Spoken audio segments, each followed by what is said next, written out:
ပုံနေတွေမှာတဲ့တတုမာရနမင်းကြီး၄ပါးရဲ့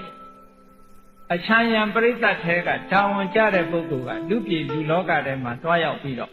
လာရောက်ပြီးတော့လူတွေရဲ့အခြေအနေကိုစုံစမ်းထောက်လှမ်းပါလေ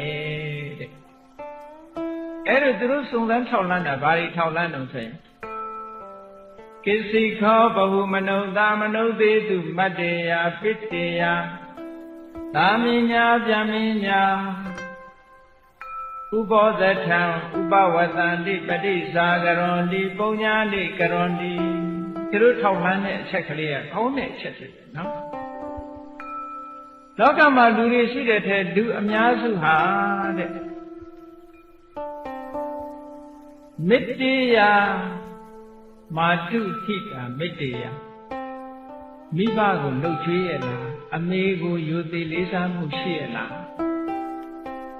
လူတော်တော်များများဟာကိုယ့်ရဲ့အမေကိုလေးစားကြရလားလှုပ်ကြွေးကြရလားဒီဥဆိုင်ကြရလားဆိုတာဒီတစ်ချက်ကိုထောက်လိုက်နော်နောက်တစ်ခုကပစ်တေးရဖခင်ကိုရော